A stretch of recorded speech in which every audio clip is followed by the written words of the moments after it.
Hello students, कैसे हैं आप सब। होप सो अच्छे हैं, आप तैयारी चल रही होगी। हाँ जी, आइए आज मैं आप लोगों को मई 25 अटेम्प्ट के लिए सीए फाइनल एफआर की एमटीपी 2 कवर कराऊंगा। हम लोग क्या कवर करेंगे? एमटीपी 2। सब्जेक्ट है CA final financial reporting. Attempt है मई 25।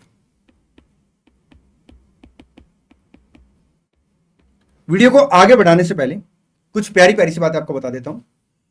मई 25 अटेम्प्ट के लिए सीए फाइनल एफआर के टॉप मोस्ट इंपोर्टेंट क्वेश्चन जो है मैं ऑलरेडी शेयर कर चुका हूं।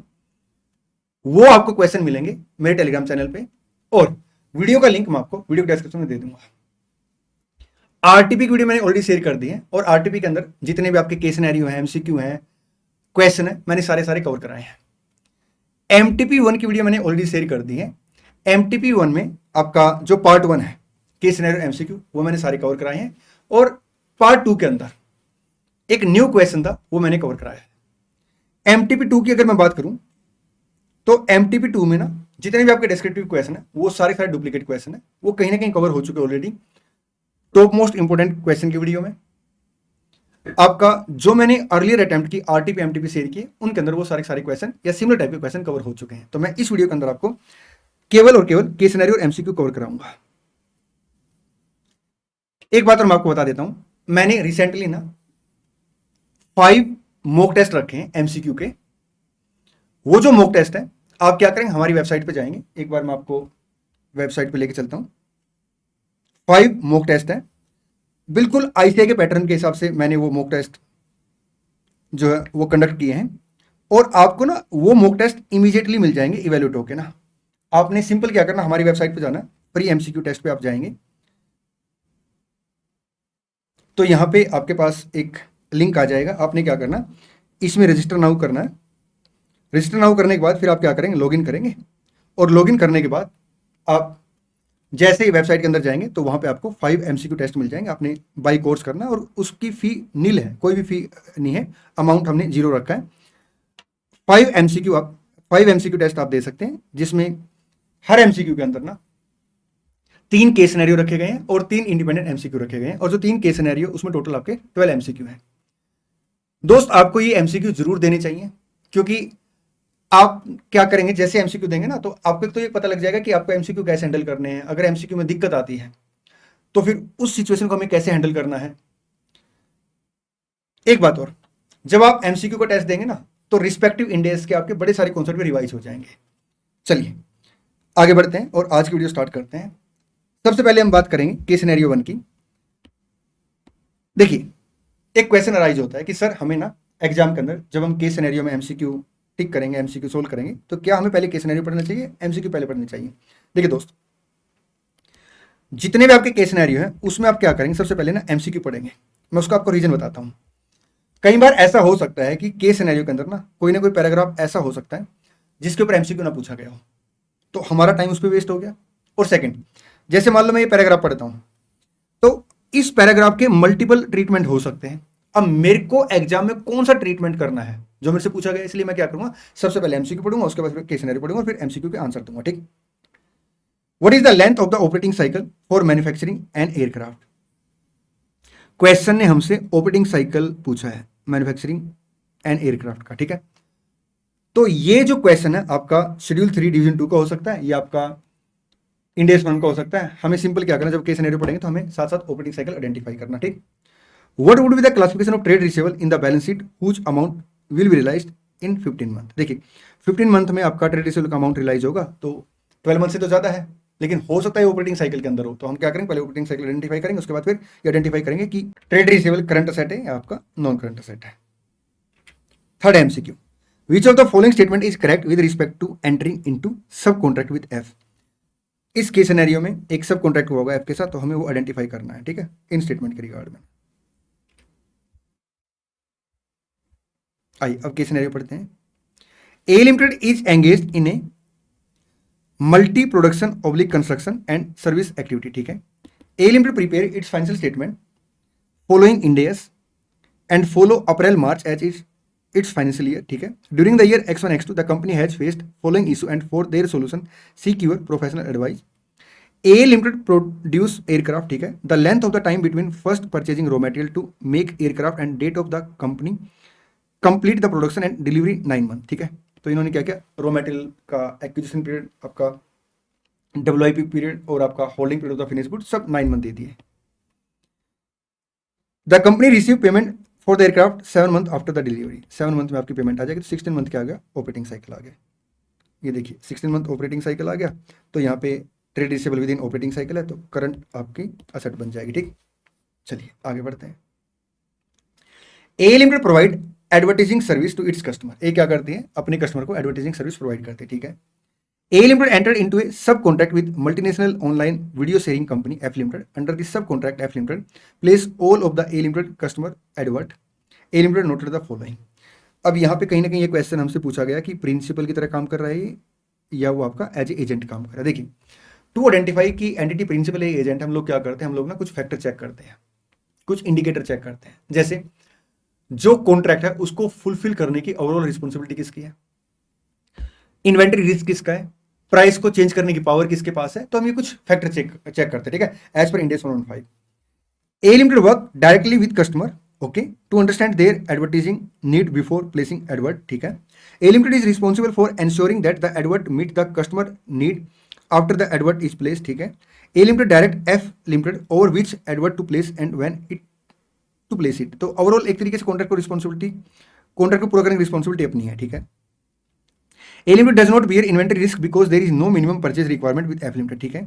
A Limited does not have discretion in setting the price because fee are charged based on F schedule rate, ठीक है। तो F के जो शेड्यूल रेट है उसके हिसाब से हम लोग क्या करते हैं, अमाउंट चार्ज करते हैं। बट ओवरऑल अगर आप देखेंगे तो कॉन्ट्रैक्ट को पूरा करने की रिस्पॉन्सिबिलिटी अपनी है, तो हम लोग यहाँ पे एज ए प्रिंसिपल काम कर रहे हैं, ठीक। Which of the following statement is correct with respect to the entering into subcontract with F Limited? A Limited is an agent under this subcontract. No. A Limited is a principal under this subcontract. चलिए आगे बढ़ते हैं। Case scenario 2, आइए पहले हम क्या करेंगे, इसके एमसीक्यू पढ़ेंगे।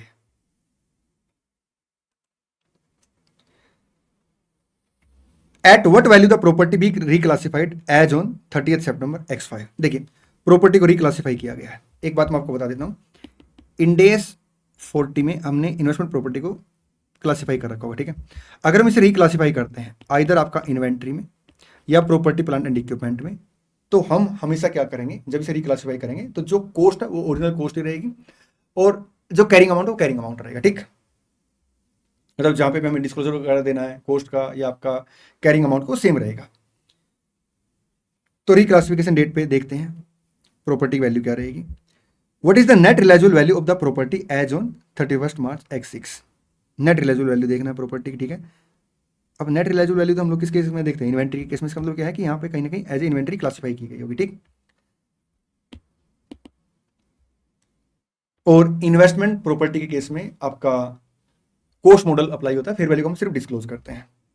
At what value the property all flats be shown in the balance sheet as on 31 March X6 देखते हैं, करेंगे इसके ऊपर चर्चा।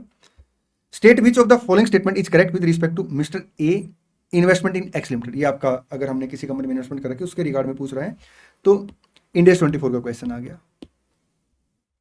State which of the following statement is correct if mister A and mister B only a significant influence over respective X limited Z limited. ये भी आपका 24 का क्वेश्चन आ गया। चलिए 5 MCQ इसमें आई की सिनेरियो पढ़ते हैं। X Limited is engaged in the construction industry and prepare its financial statement up to 31st March each year. On 1st April X1, X Limited purchased a large property consisting of land for rupees 2 crore and immediately began to lease the property to Y Limited on an operating lease. तो ये आपका investment property बन गई, ठीक। Annual rent वर आपका rupees 20 lakh. On 31st March X5 the fair value of the property was 2 crore 60 lakh. हम इसे disclose करेंगे बट कैरी करेंगे आपका 2 करोड़ पे।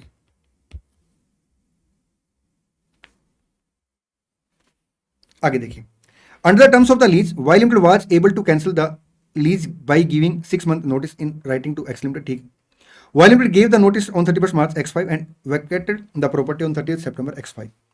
On 30th September X5 the fair value of the property was 2 crore 90 lakh, ठीक है। लेकिन 30th September जब हम लोग इसे खाली करा रहे हैं उसके बाद देखते हैं कि क्या यूज है इसका। On 1st October X5 X limited immediately begin to convert the property into 10 separate flat of equal size which X limited intend to sell in the ordinary course of the business. देखिए जब हम लोग property को reclassify करते हैं ना तो हम लोग क्या करते हैं, एविडेंस चेक करते हैं, ठीक है, यूज के बेस पे। तो यहाँ पे अगर आप देखेंगे तो उसकी इंटेंशन अब क्या है, बल्कि उसने खाली करा लिया प्रॉपर्टी को और उसके ऊपर construction intent to sell the property to sell in the ordinary course of the business, ठीक है, वो उसे क्या करेगा, कन्वर्ट कर देगा आपका फ्लैट के अंदर। तो यूज की वजह से हम इसे रिक्लासिफाई कर देंगे as a inventory. X limited spent a total of 60 lakh on this conversion project between 30 सितंबर टू 31 मार्च। देखिए कॉस्ट आपकी कंटिन्यू 2 करोड़ रहेगी और 60 लाख हमने क्या किया, इसके ऊपर फर्दर अमाउंट इनकर कर दिया। तो कॉस्ट ऑफ इन्वेंट्री कितनी बन गई, अब 2 करोड़ 60 लाख बन गई टिल आपका ईयर एंड, ठीक। The project was incomplete at 31 March X6, ठीक है, and director of X limited estimate that they need to spend a further 40 lakh to complete the project. इसका मतलब ये आपका WIP है, ठीक। After which each flat could be sold 50 lakh, तो 10 flat है तो 5 करोड़ के फ्लैट बिकेंगे और आपका 40 लाख फर्दर कॉस्ट आएगी इसे कंप्लीट करने की। तो 4 करोड़ 60 लाख क्या आ गया NRV, तो वैल्यूएशन किस पे करेंगे, 2 करोड़ 60 लाख पे, ठीक। अब देखते हैं MCQ क्या क्या है। At what value the property be reclassified, आपका 2 करोड़ पे आ जाएगा। What is the NRV, 4 crore 60 lakh आ गया। Value of the property lower of 2 आएगा आपका कॉस्ट और आपका NRV 2 crore 60 lakh, option C आ गया। आगे बढ़ते हैं। अब जो MCQ 7 और 8 है वो आपका इस पैराग्राफ से रिलेटेड है। Mister A is a domestic partner of miss B. देखिए मिस्टर ए है, मिस बी है और ये आपका डोमेस्टिक पार्टनर है। इसका मतलब क्या हो गया, close member of the family हो गया, ठीक है। Sir close member of the family कैसे हो गया, स्पाउस थोड़ा है, डोमेस्टिक पार्टनर बेटा कवर है इंडेक्स 24 के अंदर ना, काफी आपका ब्रॉड माइंड है इंडेक्स 24 का, ठीक। Mister A has an investment in X limited and Miss B has an investment in Z limited.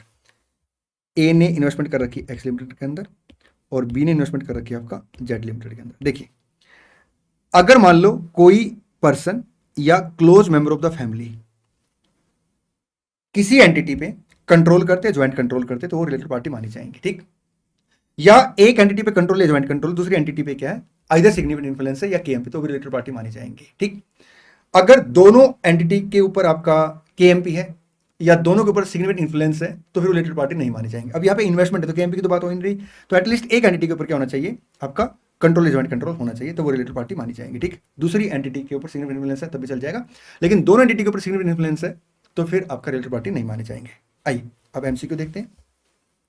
State which of the following statement is correct with respect to mister A investment in X limited. Mister A is not related party to X limited, कैसी बातें कर रहे हैं, ये तो आपका first provision में cover हो जाएगा ना, जहां पे पर्सन रिलेटेड पार्टी होते हैं, ठीक। Z limited is related to X limited if mister A control joint control X limited even if miss B does not control joint control Z limited. अब वो कह रहा है कि जो मिस बी है अगर कंट्रोल ज्वाइंट कंट्रोल नहीं करती, लेकिन सिग्निफिकेंट इन्फ्लुएंस के बारे में कुछ नहीं बोला। एक बार नेक्स्ट देखते हैं। Z limited is related to X limited if mister A control और ज्वाइंट कंट्रोल एक्स लिमिटेड, ठीक है। Miss B control joint control आपका जेड लिमिटेड, तो ये आंसर बन जाएगा आपका option C. A is not related party नहीं। State which of the following statement is correct if mister A and Miss B only have significant influence over respective X limited and Z limited, तो related party नहीं बनेंगे क्योंकि दोनों का क्या है, significant influence है। एटलीस्ट एक एंटिटी के ऊपर कंट्रोल या ज्वाइंट कंट्रोल होना चाहिए, तो यहाँ पे ऑप्शन में कौन सा है, B, X limited and Z limited are not related party. Case scenario 3 पे चलते हैं। What will be the initial amount of prepaid lease payment in lease contract to be recognised by G limited. Similar question हमने mock test paper 1 में भी किया था। What will be the amount of interest income on security deposit to be recognised in the financial statement of ji limited. हमें interest income बतानी, ठीक है। तो यहाँ पे क्या हुआ है, हमने सिक्योरिटी डिपॉजिट दे रखा होगा विदाउट इंटरेस्ट, तो आपके लिए क्या बन गया, फाइनेंशियल असेट डेट इंस्ट्रूमेंट बन गया और हम उसे क्या करेंगे, एट एमोटाइज कॉस्ट पे मेंटेन करेंगे और इनिशियली फेयर वैल्यू पे रिकॉर्ड करेंगे। तो जो अमाउंट हमने पे किया है और जो फेयर वैल्यू दैट इज आपका प्रेजेंट वैल्यू, डिफरेंस आपका क्या बन जाएगा, प्रीपेड लीज रेंट बन जाएगा, ठीक। और जो security deposit as a financial set बनेगी उसके ऊपर हम इंटरेस्ट इनकम रिकॉर्ड कर लेंगे। तो Ind AS 109, Ind AS 109। Calculate the goodwill oblique capital reserve on the date of acquisition of R limited. हमने आर को एक्वायर किया तो कैपिटल रिजर्व या गुडविल कैलकुलेट करना, ठीक है। तो ये आपका इंडेस 103 भी आ सकता है, यहाँ पे इंडेस 28 के अकॉर्डिंग आपका इक्विटी मेथड भी आ सकता है। देखते हैं। What will be the G limited share in the profit and other comprehensive income for the year. अब शेयर इन प्रॉफिट और अदर कॉम्प्रिहेंसिव इनकम तो हम इक्विटी मेथड के अंदर ही लेके आते हैं ना, तो 28 की बात हो रही है। What will be the closing balance of investment in are limited at the end of the year, आपका 28 की बात हो रही है इक्विटी मेथड की, ठीक। G limited is currently engaged in different business segment and is also looking to expand its operation overseas. G Limited is also exploring investment from an overseas investor to carry out the expansion plan. G Limited has made an interest-free security deposit against a lease of 5 years, redeemable at the end of the lease term. When market interest rate for a deposit for similar period was 12% per annum, following are the detail of the deposit made by G Limited. Particulars आ गया, detail आ गई. Date of security deposit finishing date आपका 5 साल है. तो हम लोग क्या करेंगे, ये प्रेजेंट वैल्यू फैक्टर दे रखा, ये तो अमाउंट हो गया आपका सिक्योरिटी डिपॉजिट का, और डिफरेंस आपका आ जाएगा प्रीपेड लीज रेंट.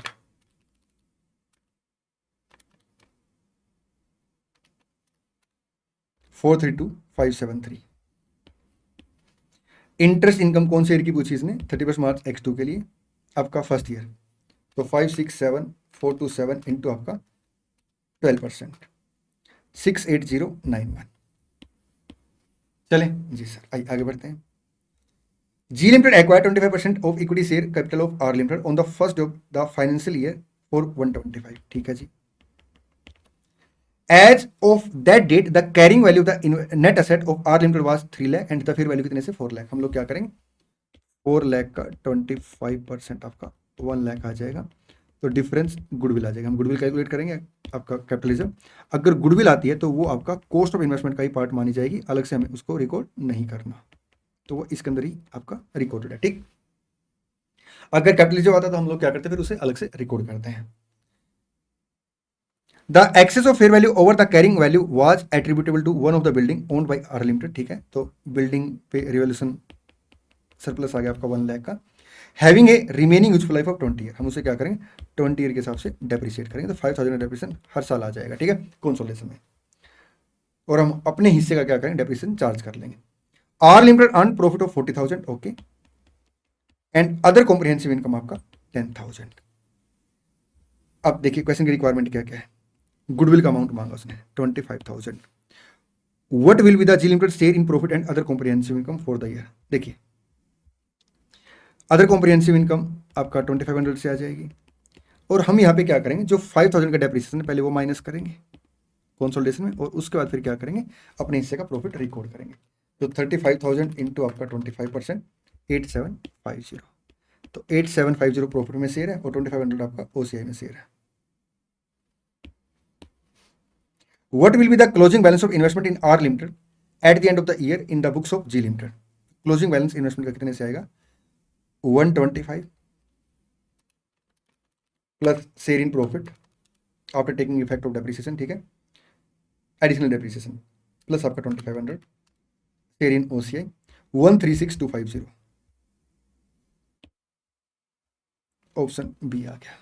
चलें जी सर, आगे बढ़ते हैं. Question 14. X Limited is a first time adopter of Ind AS. ठीक है, the date of transition is 1st April X1. It has given 200 stock option to its employee. Out of these 75 option have vested on 30th November X0. अगर option already waste हो चुके और settle नहीं हो तो उसके समय हम लोग क्या करते हैं, हमारे पास चॉइस होती है, हम चाहें तो रेट्रोस्पेक्टिव जा सकते हैं as per the provision of Ind AS 101, या हम चाहे तो आपका मतलब Ind AS 102 को रेट्रोस्पेक्टिव अप्लाई कर सकते हैं, या सेम कैरिंग अमाउंट कंसीडर कर सकते हैं जो आपका प्रीवियस गैप के अकॉर्डिंग आया. ठीक, and remaining 125 will vest on 30th November. ये अभी वेस्ट नहीं हुई, अनवेस्टेड, इसके ऊपर हम क्या करेंगे, रेट्रोस्पेक्टिव जाएंगे. ठीक, जब हम लोग इस पर रेट्रोस्पेक्टिव जाएंगे, और अगर हम यहाँ पे 75 की बात करें तो इसके इसमें हमें क्या करना पड़ेगा, फेयर वैल्यू का डिस्क्लोजर देना पड़ेगा. ठीक है, मेजरमेंट डेट पे जो फेयर वैल्यू उसका डिस्क्लोजर देना पड़ेगा. Which of the following option are available to X limited at the date of transition. For 75 option that vested before the date of transition. ठीक है, X limited has to apply Ind AS 102 मतलब retrospective and account for the same accordingly. बिल्कुल ठीक है, provided it has disclose publicly the fair value of the those equity instrument determine at the measurement date. ये बिल्कुल option ठीक है. आगे देखते हैं. 475 option that vested before the date of transition, X limited is not required to apply Ind AS 102 but need to disclose the information. बिल्कुल ठीक है, वो चाहे तो सेम कैरिंग अमाउंट को कैरी कर सकता है, बट उसे इन्फॉर्मेशन डिस्क्लोज करनी पड़ेगी. For 125 option that will vest after the date of transition, X limited will need to account for the same as per Ind AS 102. जो ऑप्शन वेस्ट नहीं होते हम उसको क्या करते हैं, रेट्रोस्पेक्टिव Ind AS 102 लगाते हैं उसके ऊपर. ठीक, तो ऑल ऑफ द ऑप्शन आ जाएगा, क्योंकि ऑप्शन तो एक ही देना ना. चलिए, a chartered accountant might face a situation in which complying with one fundamental principle conflict with comply with one or more other fundamental principle. In such a situation, the accountant might consult with दो charge with govern, बिल्कुल उनके साथ आपका consult कर सकते हैं। ICI के साथ बिल्कुल ठीक है, लीगल काउंसिल के साथ बिल्कुल ठीक है, एनी ऑफ द अबव आ जाएगा। इसके बाद की जो लाइनें लिखी ना, आई थिंक ये इंस्टीट्यूट की साइड से टाइपिंग मिस्टेक है, क्योंकि उन्होंने कोई क्वेश्चन उठाएगा उसमें से एमसीक्यू बनाया होता, ये लाइनें रहेगी। जो आपका पार्ट 2 है, इसमें जितने भी क्वेश्चन है आपके सारे डुप्लीकेट क्वेश्चन है, ऑलरेडी वो कवर हो रखे हैं। ठीक, चलिए आज की वीडियो में इतने, मिलते हैं नेक्स्ट वीडियो में। Thank you so much, all the best.